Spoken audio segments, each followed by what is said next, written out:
Welcome to the League of Extremely Ordinary Gentlemen. This is our 10th podcast. We actually made it to 10. I know. I'm Cyrus. This is my best friend and co-host, Leon, of course. Everybody knows me from Spill. This is our LEOGX. Leog 10. Can you believe it? We made it to 10? I really didn't think it would happen. I didn't think they'd let us. That's what I thought. I thought they shut us down by now. I'm just glad I finally have an opportunity to wear my Malcolm X hat again. Well, you didn't wear it with your static costume?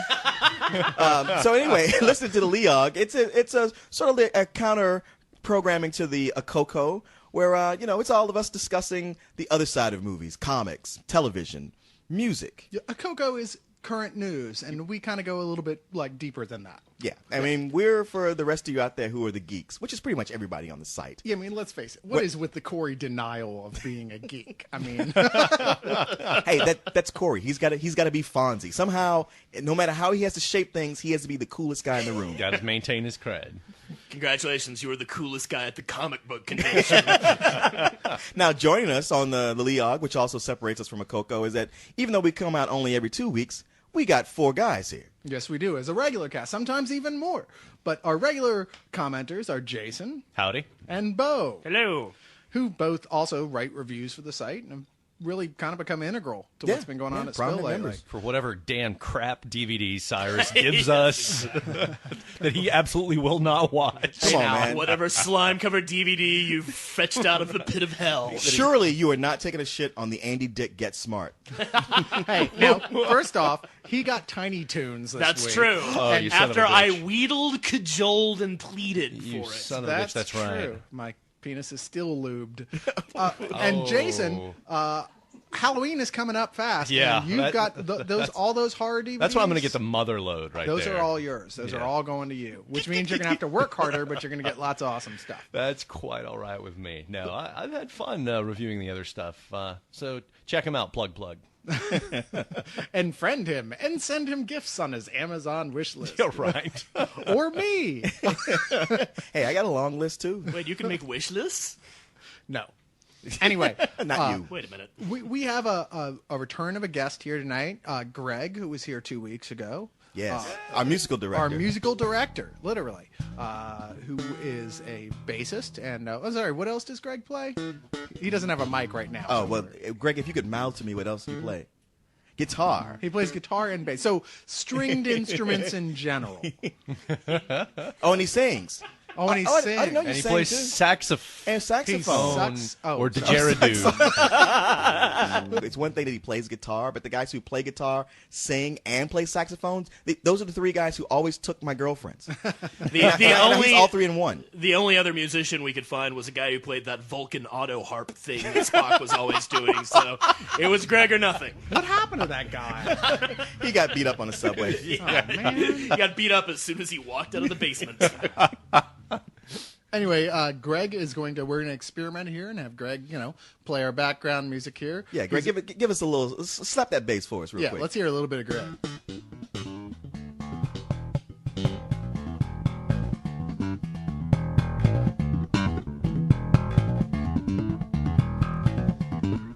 And I feel so white right now. If there was any more soul in the room, we'd have to summon a demon. Oh, You better watch out, because from what I hear, heaven is looking for some soul right now. What are you talking about? Well, God just reached out and killed 2 brothers, man. Yes, he Good did. Lord. Man, you know what? I'm almost sad you're bringing that up. Because, I know you're talking about the death of Isaac Hayes. Leon, you were the first person I thought of, seriously. Well, when I read about to be that. honest, when celebrities die, I'm like, well, yeah, that's sad and all, but I didn't know that guy. And it's not like I was friends with Isaac Hayes, but he really was, my hero, and I did get to meet him once. And, I am deeply saddened by, the surprise of his death. I mean, I had no idea that he meant so much to so many people other than being the guy who did the Shaft theme for a long time. I mean, I didn't know. I was listening to the Violent Femmes. What the fuck did I know? I mean, I had no idea what soul or R&B was or any of that until just recently. And you wrote, Leon, a great article for Spill about his death that filled in a lot of stuff. It was good. Yeah, you're right. It was well, good. Check it out. Well, thanks. Yeah, I mean, that soundtrack, that theme to Shaft, was important in ways that nobody understands. Just because, soundtracks were all done mostly with classical music, And here he came with this very funky, very soulful soundtrack that won Grammys and an Oscar. First one to ever win an Oscar. It was definitely one of the best performances at the Oscars ever. Right. I mean, he rose up and he was like covered in gold chains and like, surrounded by all the keyboards and synthesizers, and it was incredible. And it changed porno music forever. It did. Yes, somebody definitely in somebody in the Valley definitely did see that and go, man, if only we could put people fucking to that music, we could sell millions. Well, people were already doing it anyway. If we could just film them. Now white people get to fuck too. The only reason I don't talk like this all the time is because of the little bit of soul that creeped into me from all the porn I've seen.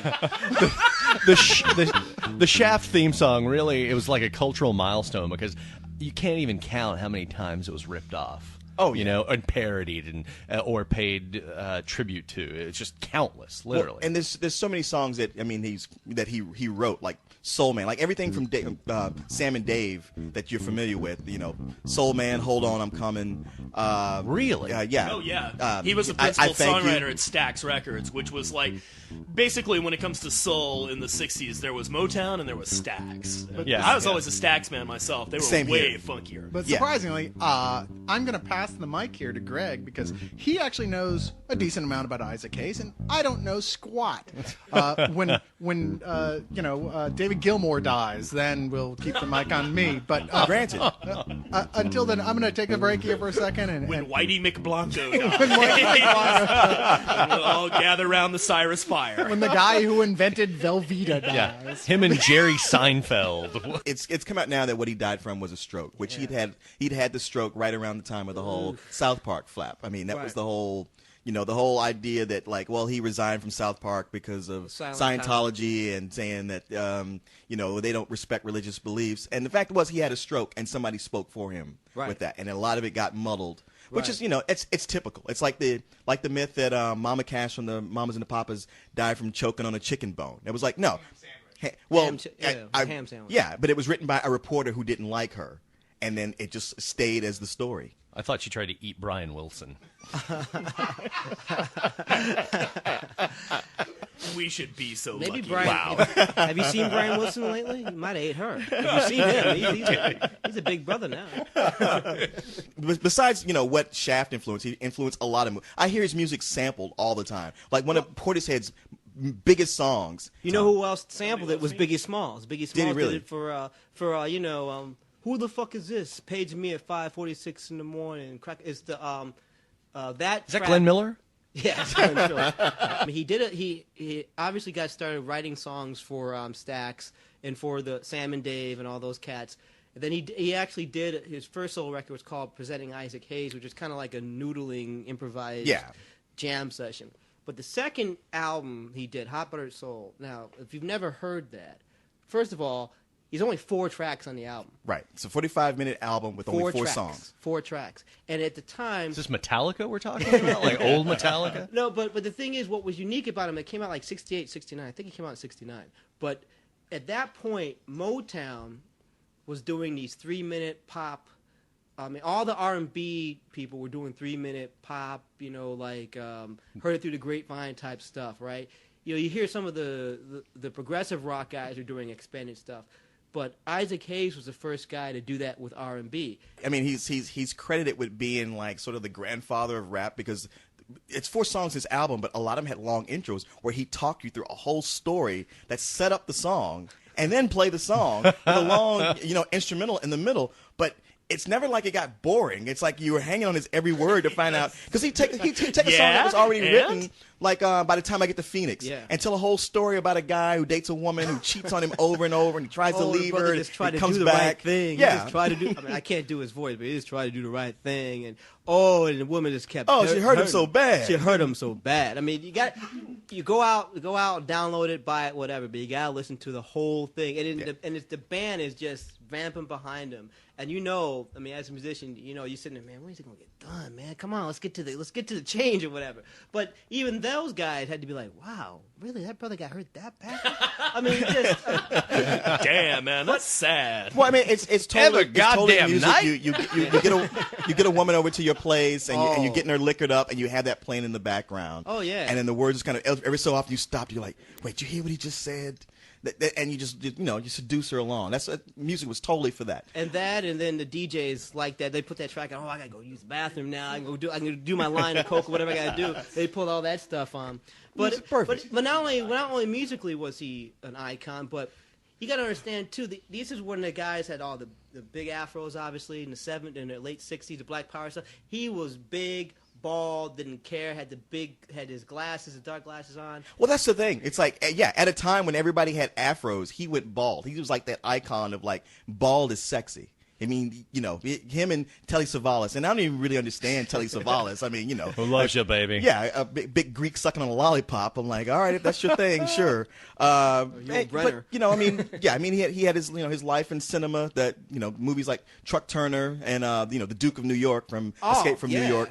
And okay, but he was also an honorary king of Ghana just because of the work. Yeah, Humanitarian yeah, he stuff. did a lot of humanitarian. Oh, that's cool. Work there. Very cool. I didn't know that. But I think what he would say his pinnacle, though, I would say is about musically and icon status was definitely in Watt stats. Oh yeah, yeah, mean- yeah. If we just quickly get into Watt Stacks, it's like the greatest concert movie that I've ever seen. Hell of a lot better than that Michael Gondry, Dave Chappelle thing. Yes, that- yes, it was. Yeah.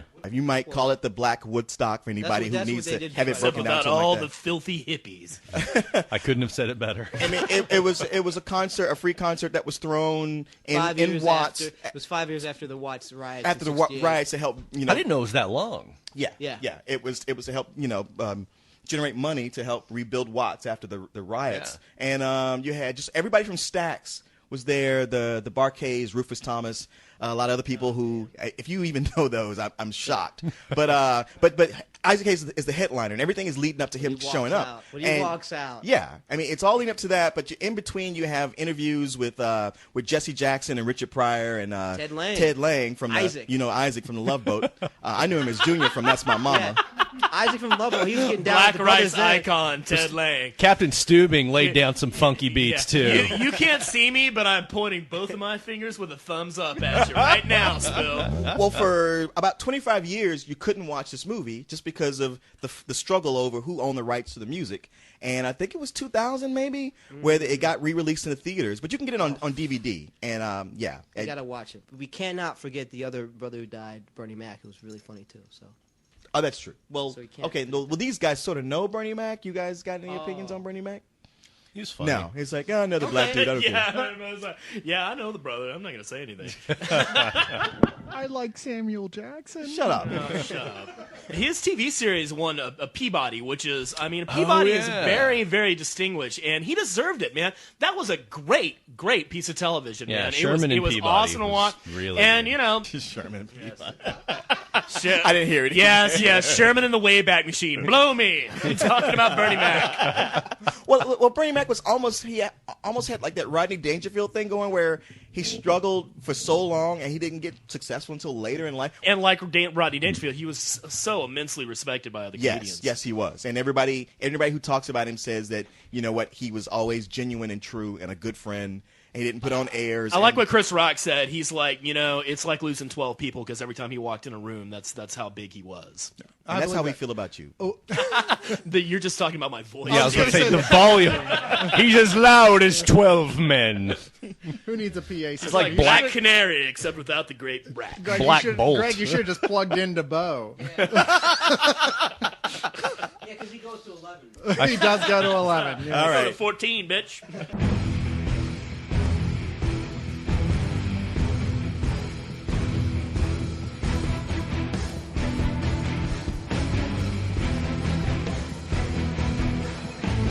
All right, so we're going to get a couple questions right off the bat now. We're going to go with a question from Henriksen, who asked us, so I've wanted to ask a question for Leog for a long time now and finally got around to doing it. I was just wondering about the old action heroes in the late 80s, early 90s, like Jean-Claude Van Damme, Steven Seagal, Dolph Lundgren.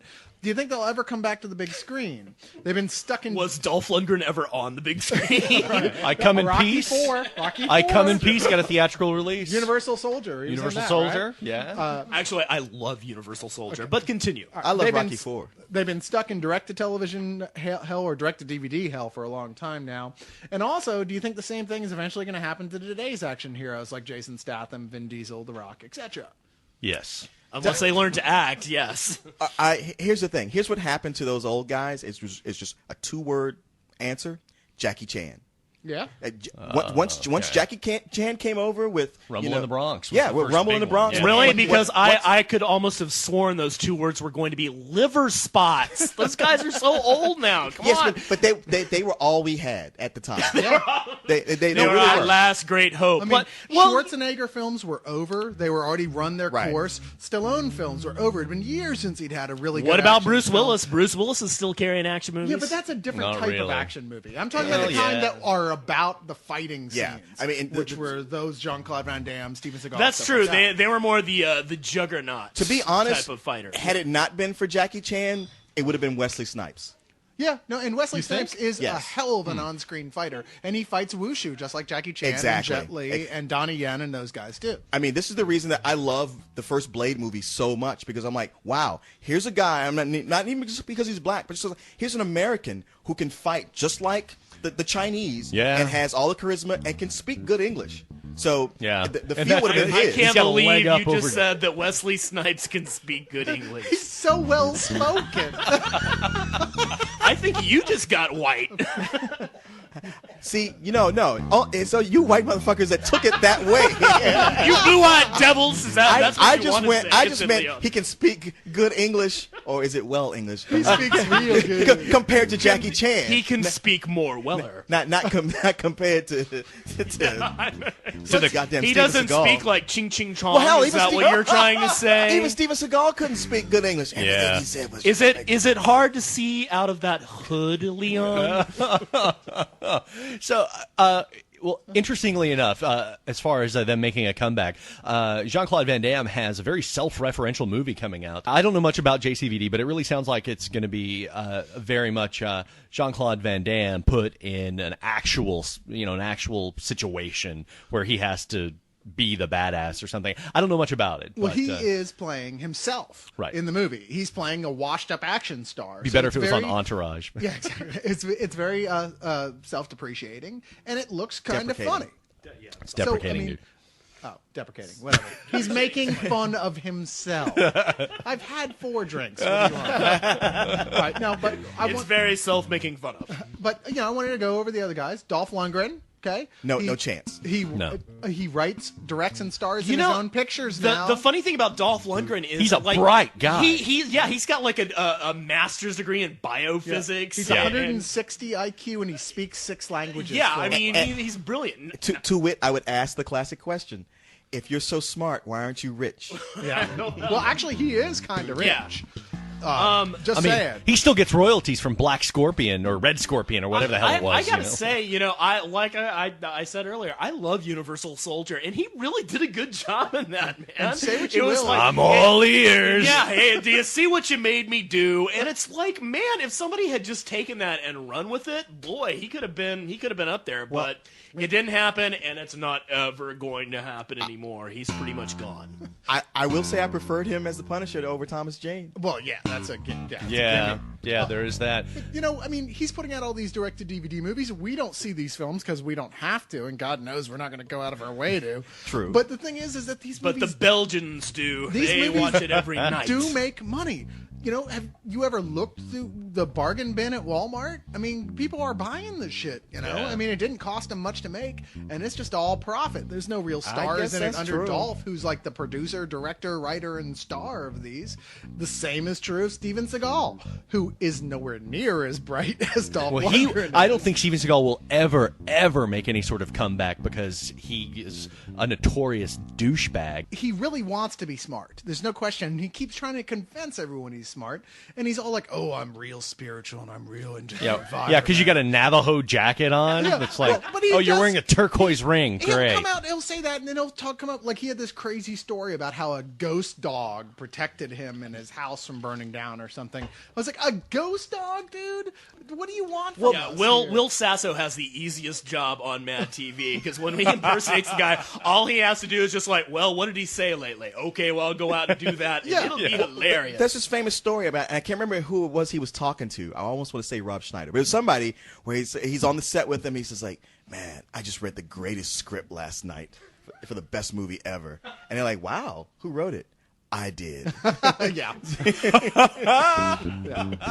But he actually claims to be have been a bodyguard to Archbishop Desmond Tutu during the South African when everything He was going on has there. all sorts of little fallacies and falsehoods and prevarications where he was like CIA and how he was like trained in ninjutsu or something like No, that. the dude That will just- be his comeback because somebody will do a Chuck Barris. Yes, exactly. A Confessions of a Dangerous Mind type movie, but about him, and that'll be his comeback. That'd be pretty cool. I'd watch that. I don't know. If they don't clean their act up, I think at least 2 of the 3 of the current action stars are going to go the way of Van Damme and his ilk. Vin Diesel is totally fucking himself. Yeah, I mean, is. really. You know- after the Chronicles of Riddick, the fact that he would make Babylon AD makes you go like, dude, you don't get it, do you? No, he doesn't. Well, but I mean, we're talking about the action genre, and there are age restrictions on this guy. I mean, that's true. you don't see Michael Gambon in action movies other than like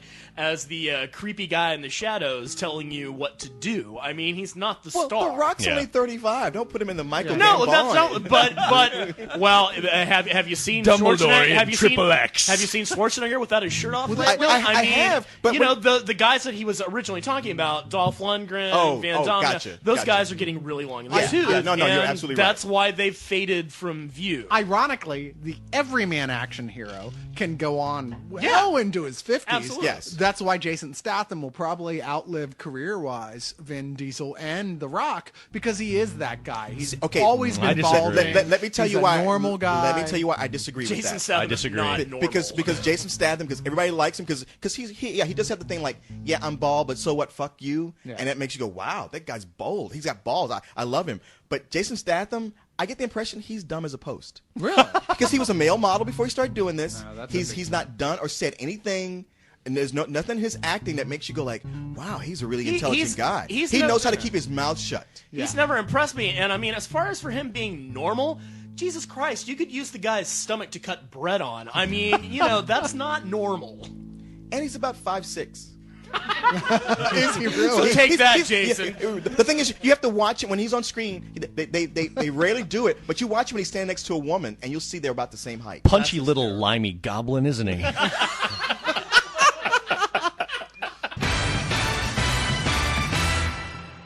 The G-Man asks, what's one movie that only you like, but the rest of you hates? Like The Fountain from last time, but only you liked it, but everyone else hated it, and why do you like it?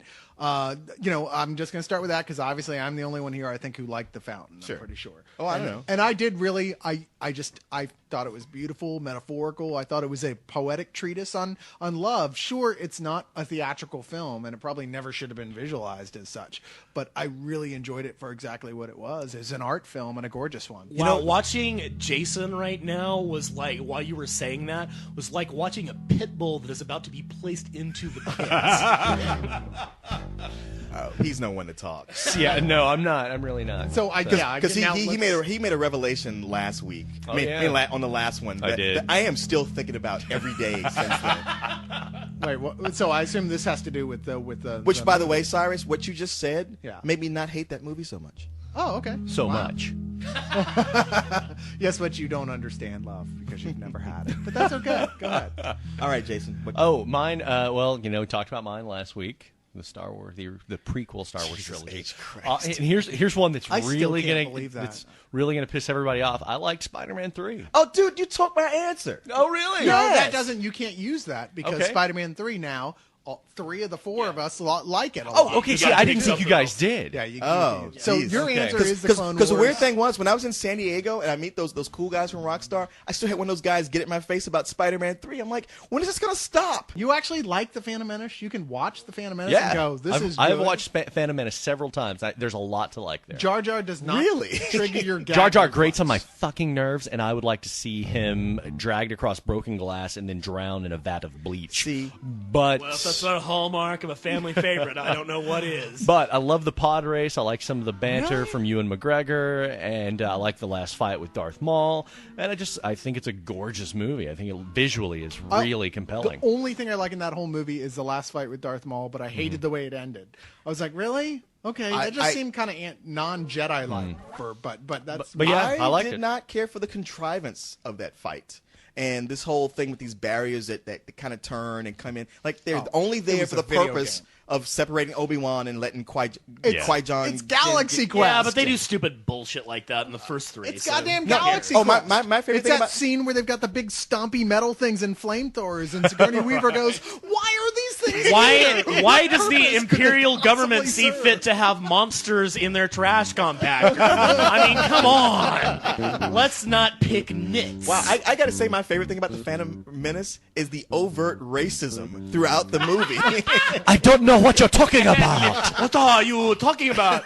Oh my God, it's the yellow claw. You finally found a job. we must get the money. Okay, we picked on Jason. He's enough. like a red stripe. I want to hear what Leon's guilty pleasure is.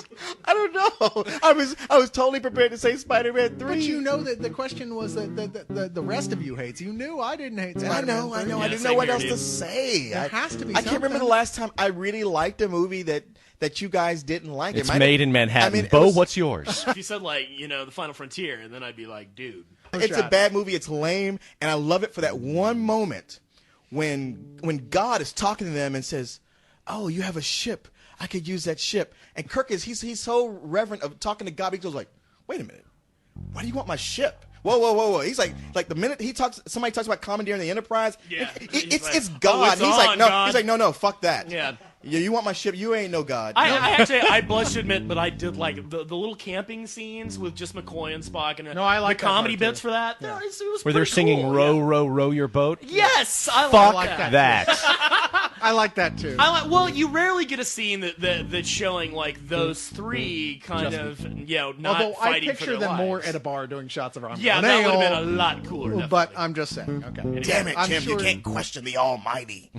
I mean, they'd be so wasted. I mean, Bone spends half of his off time just fucked up. There's Yeah, no probably on question. like old Kentucky bourbon. Or, Yeah. no, I've no, always not even thought that. that Old Panther. He spends all of his time online figuring out how to do different things, like how to be a musician, how to be a carpenter, and how to be maybe he doesn't do that. Damn it, Jim! I'm not a. Damn it, Jim! I'm not a carpenter. I tried. Hold on, I'm gonna but I write couldn't this pass the down test. so I can It was research so it on hard. I got in Wikipedia there. later. It's not like going in medical